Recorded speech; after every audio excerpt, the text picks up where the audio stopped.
अस्सलाम वालेकुम। आज हम ऑक्सफोर्ड मॉडर्न इंग्लिश बुक 4 का एक चैप्टर देखने जा रहे हैं, द एम्बेसडर्स डिस्गाइज। ठीक है जी।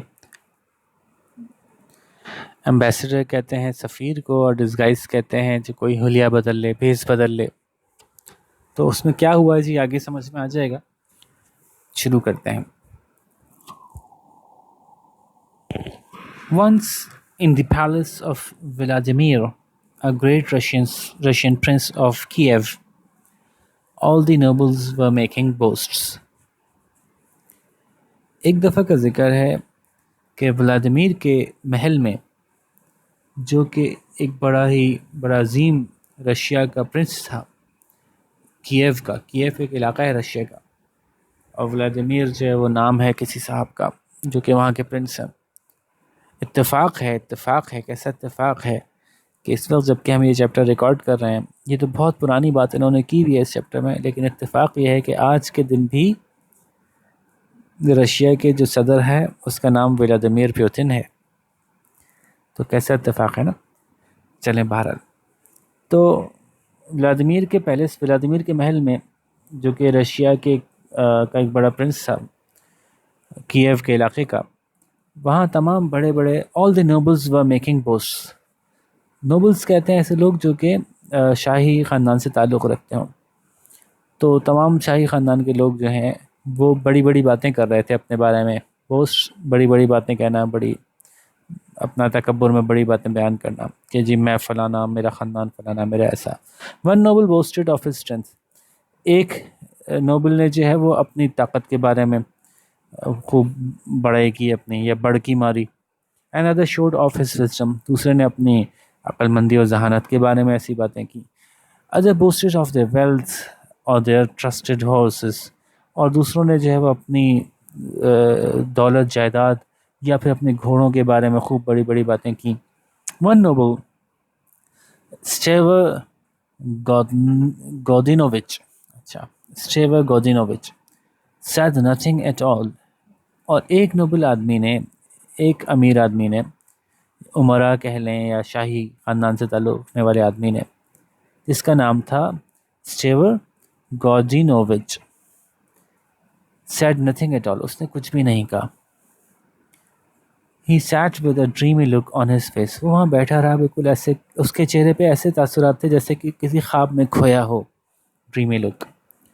Prince Vladimir noticed this and asked. Prince Vladimir ने इस बात को नोटिस किया और कहा या पूछा, Why are you silent, स्टावर? तुम क्यों खामोश हो? स्टावर, Have you nothing to say? क्या तुम्हारे पास बोलने को कुछ नहीं? Great prince replied Stavr. Stavr ने जवाब दिया, ओ अजीम शहजादे, I have nothing to boast of except my wife.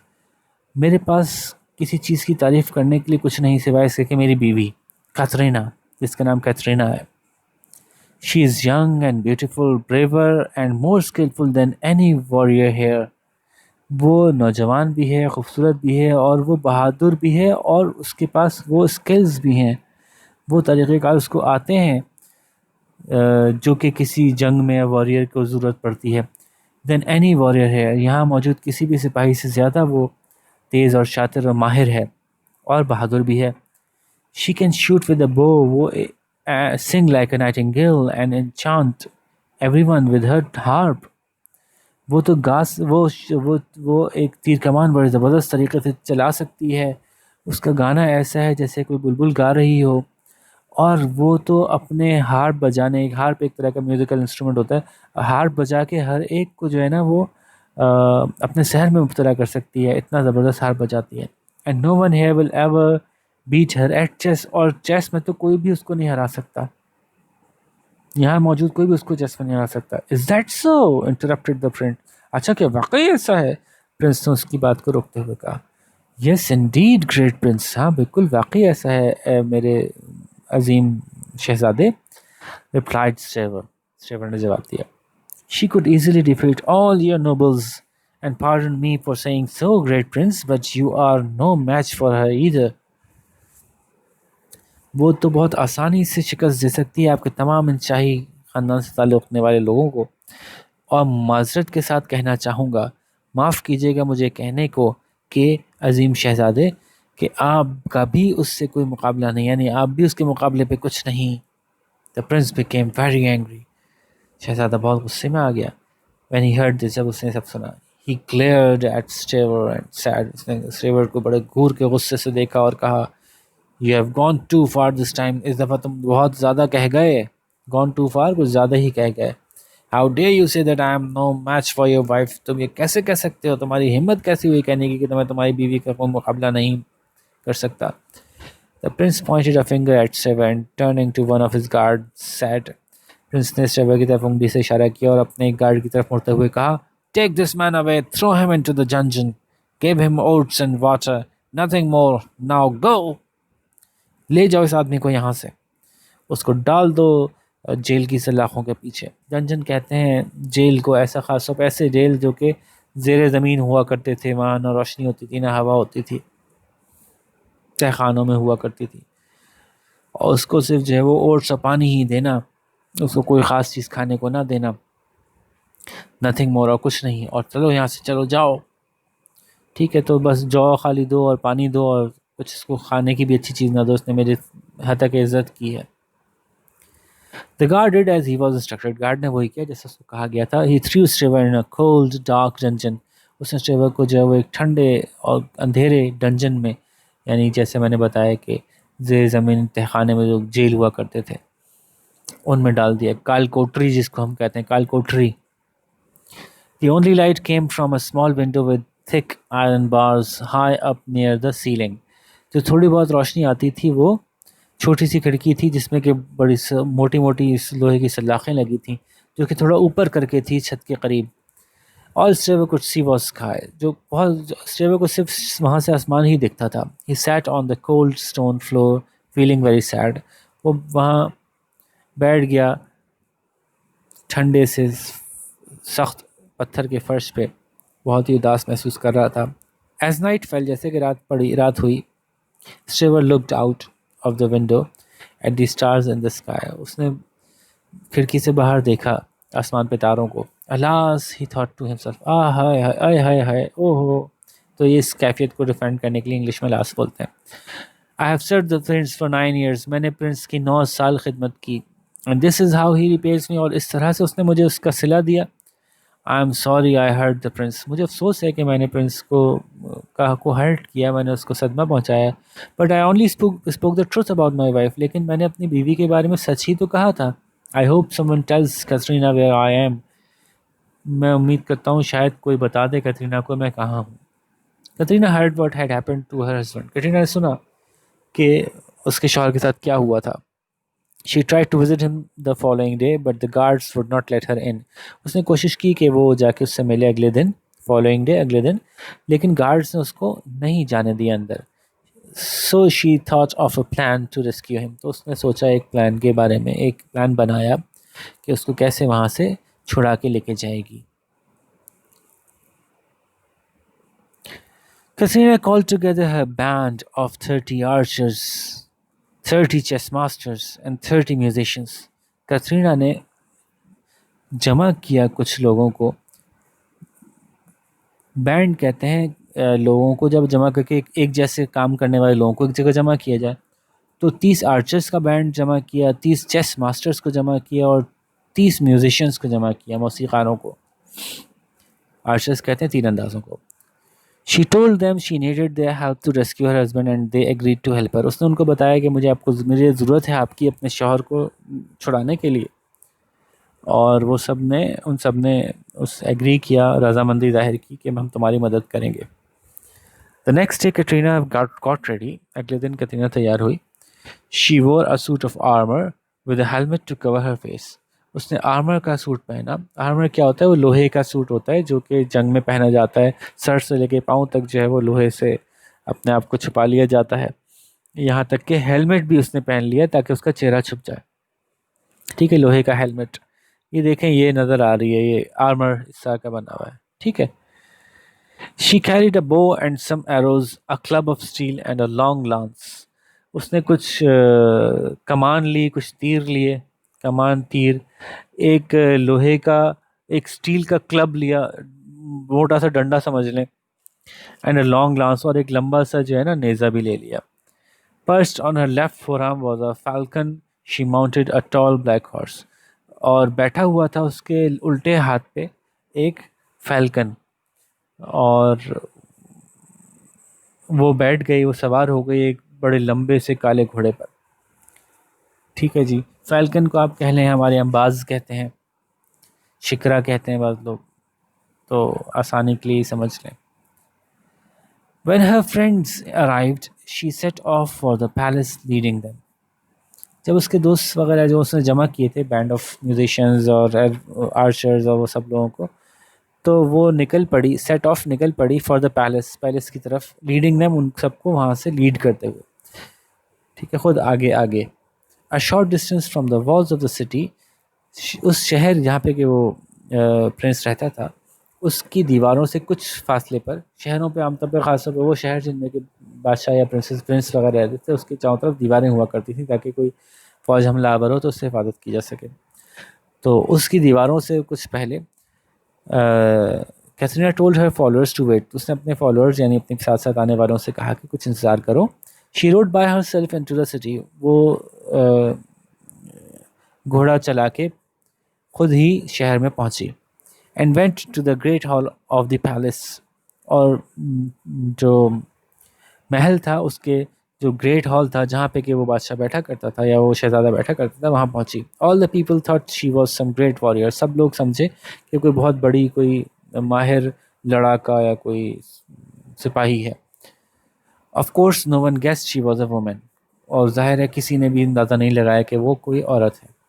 Katharina bowed to prince Vladimir, Katerina bowed to prince Vladimir, Katerina ने झुक के सलाम किया प्रिंस व्लादिमीर को। बाउड कहते हैं किसी के, खास तौर पे किसी बादशाह वगैरह के सामने झुकने को। जो मर्द होते हैं वो बाव करते हैं बादशाहों के सामने, और जो औरतें होती हैं वो कर्टसी करती हैं। ये वेस्टर्न कल्चर है, हमारे यहाँ तो अल्हम्दुलिल्लाह ऐसा नहीं होता ना, हम लोग तो बादशाहों के सामने भी नहीं झुकते, हम तो सिर्फ अपने रब के सामने झुकते हैं। तो बहरहाल कैटरीना जो है वो झुकी प्रिंस व्लादिमीर के सामने, जैसे कि रिवाज था वहाँ पे कि कोई भी वॉरियर या कोई भी शख्स आएगा तो बादशाह के सामने या प्रिंस के सामने झुकेगा। I am the ambassador of the king of Greece, मैं ग्रीस के बादशाह का एम्बेसडर हूँ, सफ़ीर हूँ, वहाँ से भेजा गया हूँ। शी अनाउंस, उसने ऐलान किया। सफ़ीर कौन होते हैं? जो कि पैगाम लेकर भेजे जाते हैं एक सल्तनत से दूसरी सल्तनत की तरफ। I have come to collect tribute from you, if you refuse to pay my army of 40,000 man will attack your city. मैं तुमसे ट्रिब्यूट लेने आई हूँ। ट्रिब्यूट क्या होता है? जिसको उर्दू में कहते हैं खिराज, कि चूँकि हम तुमसे ज़्यादा ताकतवर हैं तो अब तुम हमें कुछ पैसे दो, वरना हम तुम पे हमला कर देंगे। तो मैं तुमसे वो खिराज लेने आई हूँ, अगर तुम देने से इनकार करोगे तो मेरी 40,000 की फ़ौज जो है वो तुम्हारे शहर पे हमला कर देगी। Prince Vladimir trembled with fear, prince Vladimir जो है वो खौफ से लरजने लगा। Give me time to think ambassador, मुझे वक्त दो सोचने के लिए एम्बेसडर, ही बेग्ड, उसने उससे मिन्नत की। टाइम इज़ प्रेशियस, वक्त तो बड़ा कीमती होता है। रोड द एम्बेसडर, बड़े गुर्रा के उस एम्बेसडर ने कहा। I want your answer now, तुम्हारा जवाब मुझे अभी चाहिए। पे द ट्रिब्यूट और वी विल अटैक, वो खराज अदा करो वरना हम हमला ज़रूर करेंगे। If you can not pay then give me your niece ज़बावा टू बी माई वाइफ, अगर तुम नहीं पे कर सकते तो फिर तुम मुझे अपनी भतीजी दे दो जिसका नाम ज़बावा है, मैं उससे शादी करूँगा। The princess niece Zabava was a beautiful and clever girl, prince की जो भतीजी या भांजी जो भी थी ज़बावा, वो तो बहुत खूबसूरत भी थी और बड़ी चालाक लड़की थी। The prince loved her dearly, और प्रिंस उसको बहुत मोहब्बत करता था। There was nothing in the world he would do to harm her, और कोई भी चीज़ वो ऐसा कुछ भी नहीं कर सकता था कि उसको नुकसान पहुँचे। ये जो लफ्ज़ है ना, नथिंग इन द वर्ल्ड, दुनिया में कोई भी ऐसी चीज़ नहीं थी, तो ये मुहावरतन कहा जाता है। कहने का मकसद क्या है कि वो ऐसा कुछ भी नहीं कर सकता था कि उसको कोई नुकसान पहुँचे, ऐसा तो वो सोच भी नहीं सकता था। At this time Zabava was sitting in the great hall, और इस वक्त वो ज़बावा ग्रेट हॉल में ही बैठी हुई थी। Watching and listening to all that was said, और वो देख भी रही थी और सुन भी रही थी वो सब बातें जो कही जा रही थी। The prince asked her, beloved niece, only you can save us, what are we to do? वो मेरी प्यारी भतीजी, सिर्फ तुम ही हमारी जान, हम लोगों को बचा सकती हो, अब हम क्या करें? डियर अंकल, रिप्लाइड ज़बावा, प्यारे अंकल, रिप्लाइड जवाबा ने जवाब दिया, I obey you in all matters but I cannot marry marry a woman. मैं आपको तमाम मामलों में आपकी बातें मानती हूँ, लेकिन मैं एक औरत से तो शादी नहीं कर सकती। This ambassador is not a man but a woman. ये एम्बेसडर, ये सफ़ीर कोई आदमी थोड़ी, ये तो औरत है। See how the ambassador talks and walks, look at the ring marks on her delicate fingers. देखिए वो कैसे बात कर रहा है, कैसे चल रहा है, और देखिए उसकी उंगलियों में, उसकी नाजुक उंगलियों में अंगूठियों के निशान हैं। You may be right, agreed the prince, but what can we do to find out if the ambassador is a man or woman? तुम हो सकता है ठीक कह रही हो, लेकिन फिर हम ऐसा क्या करें कि हम ये जान सकें कि एम्बेसडर ये सफ़ी कोई आदमी है या औरत है। ये लोग आपस में बातें कर रहे हैं। A little later, Prince Vladimir spoke to the ambassador. कुछ देर बाद प्रिंस व्लादिमीर ने जो है वो एम्बेसडर से बात की। Dear ambassador, said the prince. Prince ने कहा, My niece is used to people with great skills. मेरी भतीजी को तो ज़्यादा आदत है ऐसे लोगों के दरमियान रहने की। यूज टू का मतलब ऐसे लोगों का साथ की आदत है। विद ग्रेट स्किल्स, जो बहुत माहिर हों अपने काम में। I can only allow her to marry you if you can show us your you are skilful. मैं तुमको सिर्फ तभी उससे शादी करने की इजाज़त दे सकता हूँ अगर तुम ये साबित करो कि तुम वाकई बहुत माहिर हो कुछ ना कुछ, किसी न किसी काम में। Come show us if you can play the harp. चलो तुम दिखाओ हमें, क्या तुम हार्प बजा के दिखा सकते हो। हार्प वॉज ब्रेड, हार्प एक म्यूजिकल इंस्ट्रूमेंट होता है जिसमें तार तार तार लगे होते हैं बहुत सारे, उन तारों को बजाया जाता है। A harp was brought and Katrina began to play it and sing. Harp लाया गया और कतरीना ने गाना और बजाना शुरू किया। The nobles were enchanted with music. Nobles जो हैं वो जो सारे शाही लोग थे वो जो है वो शहर में मुब्तला हो गए उस म्यूज़िक के। But no one could tell whether ambassador was a man और वुमन। लेकिन कोई नहीं बता पा रहा था कि एम्बेसडर वो औरत था या मर्द, औरत थी या मर्द।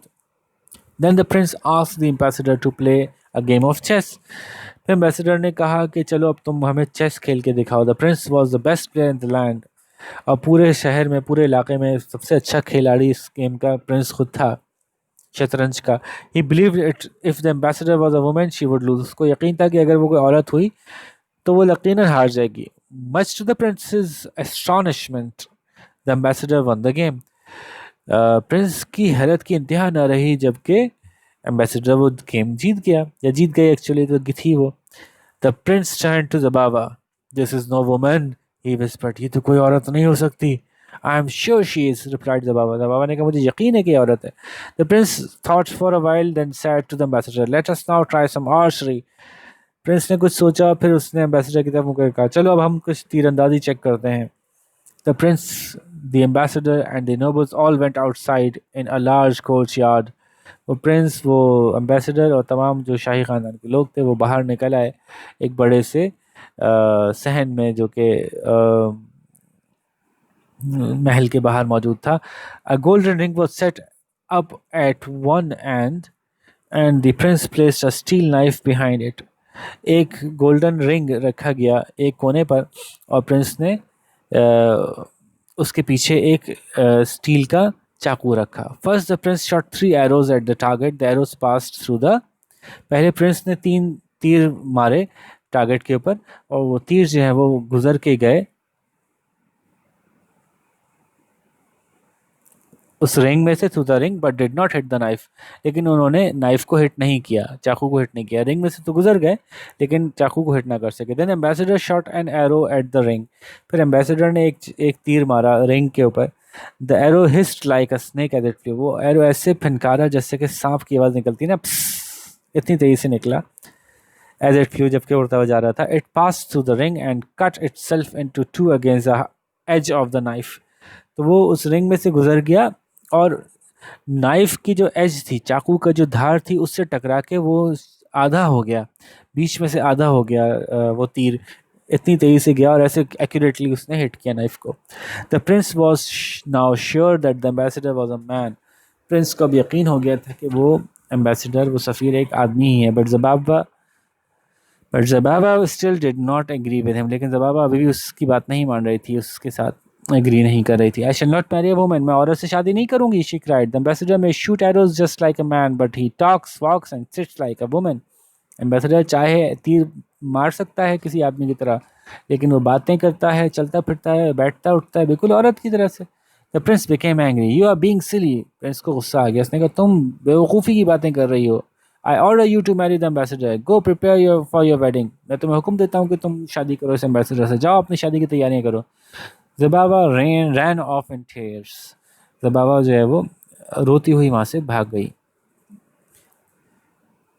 The Prince told the ambassador that his bride would soon be ready, Prince ने एम्बेसडर से कहा कि तुम्हारी बेगम या दुल्हन जो है वो जल्दी तैयार हो जाएंगी, फिक्र ना करें। But Katharina decided to put an end to this game, लेकिन कैथरीना ने फैसला किया कि अब इस खेल को मैं यहाँ ख़त्म करूँ।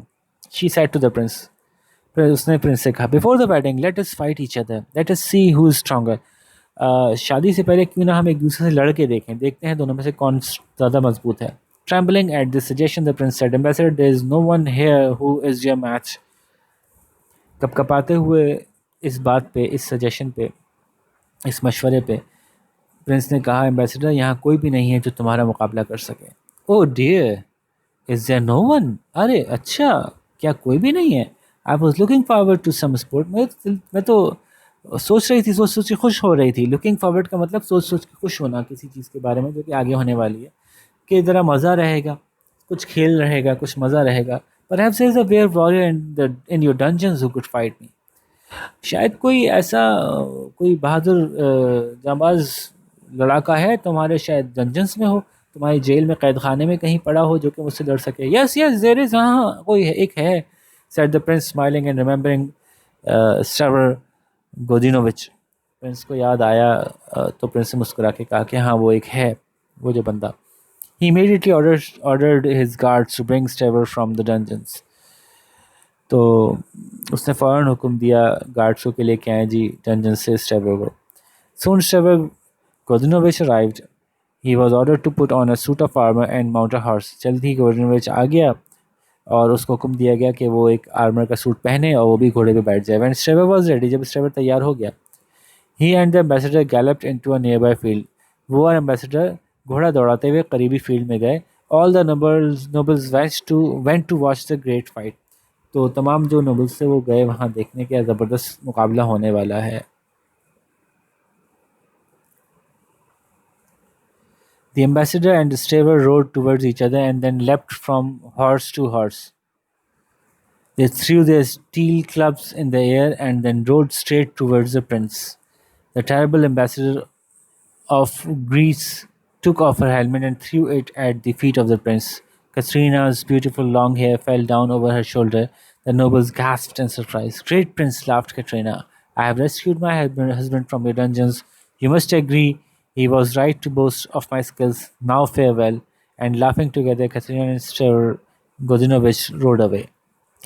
क्या हुआ कि एम्बेसडर और जो उसका शौहर स्टेवर था वो दोनों एक दूसरे की तरफ उन्होंने घोड़े दौड़ाए। रोड टूवर्ड्स ईच अदर, घोड़े दौड़ाते हुए एक दूसरे की तरफ गए।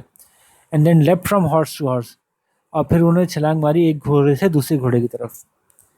And then threw their steel clubs into the air, और जो उनके स्टील के जो क्लब्स थे यानी डंडे से उन्होंने बनाए हुए थे उसको हवा में उछाला, और फिर दौड़ते हुए वो घोड़े दौड़ाते हुए वो वापस प्रिंस की तरफ आए।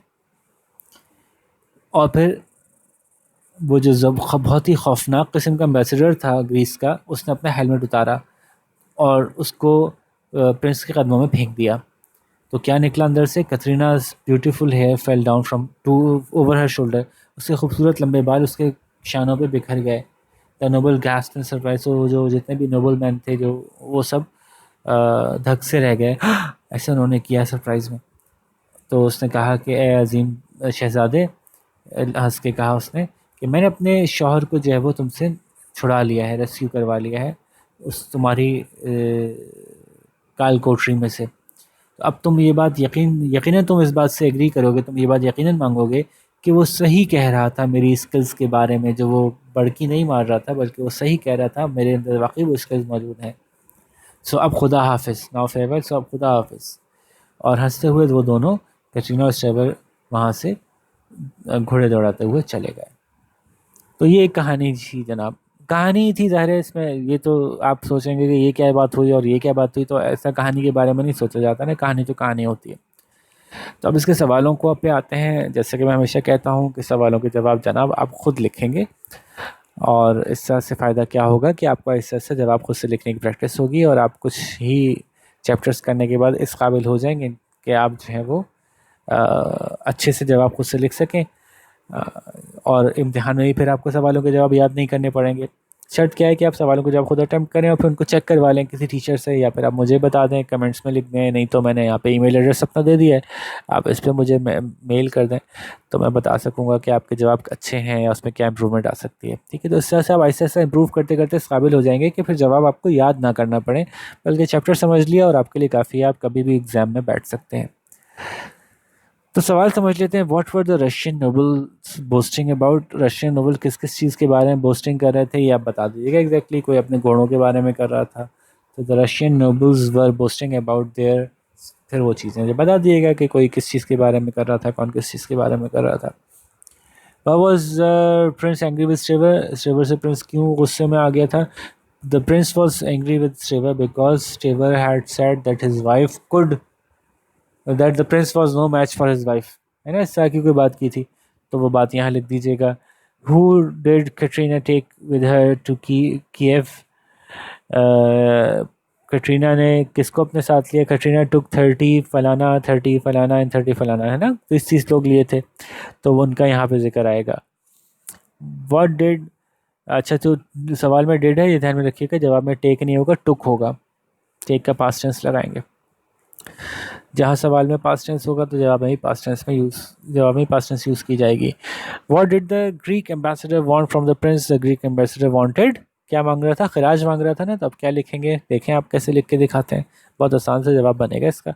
Why did the Prince think that Katrina was a man, the prince thought that Katrina was a man because, क्यों भाई, क्योंकि वो उसको शिकस्त देने में कामयाब हो गया था चेस में, वो तीरंदाजी कर सकता था बहुत बेहतरीन किस्म की, तो ज़ाहिर है ये सारी चीज़ें तो मर्दों की निशानी हैं, तो इसलिए वो समझ रहा था कि मर्द है। हु वॉज ज़बाबा, ये बता दें, Zababa was the niece of the prince. Why did she refuse to marry the Greek ambassador, क्यों उसने इनकार कर दिया था शादी करने से। She refuse to marry the Greek ambassador because she thought that ambassador was a, लो भाई पूरा ही जवाब बता दिया, बस एक लफ्ज़ रह गया आपको लिखने का। How did Katrina get Stavr out of the dungeon, कैसे निकाला था डंजन में से उसने। कैटरीना प्लान्ड, अभी थोड़ा सा जवाब आप खुद बनाइएगा, उसने प्लान किया to show the prince that she actually was better than all of the nobility and even himself, and this is how she got her husband out of the dungeon. How did Katrina got, अच्छा ये तो हो गया। How do you think each of the following characters feel at the end of the story, आपके ख्याल से इनको कैसे महसूस हो रहा होगा कहानी के अंजाम पे, कैटरीना एंड स्ट्रेवर, इनको कैसे महसूस हो रहा होगा। तो इसके लिए आप मुख्तलिफ सिनोनिम्स यूज़ कर सकते हैं। मैं अपने स्टूडेंट्स से कहता हूँ कि भाई आप लोगों के पास एक डिक्शनरी ज़रूर होनी चाहिए, एक थिसॉरस होनी चाहिए। थिसॉरस क्या होती है कि उसमें कोई लफ्ज़ आप तलाश करें तो उसके जैसे और बहुत सारे लफ्ज़ आपको मिल जाते हैं, सिनोनिम्स जिसको आप कहते हैं। तो सिनोनिम्स को देख के आप अच्छा सा बता सकते हैं कि वो कैसे महसूस कर रहे थे। ठीक है, they were feeling happy, they were feeling joyous, they were feeling delighted. तो आप कुछ अल्फाज इस्तेमाल करें जो आपको समझ में आते हैं उनकी फीलिंग्स के बारे में। ज़बाबा कैसे महसूस कर रही थी, तो वो सैड थी, अनहैप्पी थी, डिसबिलीव्ड, और भी कुछ अल्फाज हो सकते हैं, तो आप सोचिए। प्रिंस व्लादिमीर कैसे महसूस कर रहा होगा, एम्बेरस्ड फील कर रहा होगा या एंग्री फील कर रहा होगा, तो और भी क्या क्या फील कर सकता है। तो तीन तीन बातें तो कम से कम तीनों के बारे में आपने बतानी है। ठीक है जी, तो ये जनाब एक अच्छा सा रिव्यू हो गया सवालों का। बाकी सवाल बहुत आसान है और उम्मीद है कि आपको बातें समझ में आ गई होंगी, और उम्मीद है कि आप बहुत अच्छे से जवाब लिख के हमें बताएंगे, और किसी और अच्छे से लेसन के साथ इंशाल्लाह हम आपके साथ फिर मुलाकात करेंगे। अपना ख्याल रखिएगा, अल्लाह हाफ़िज़।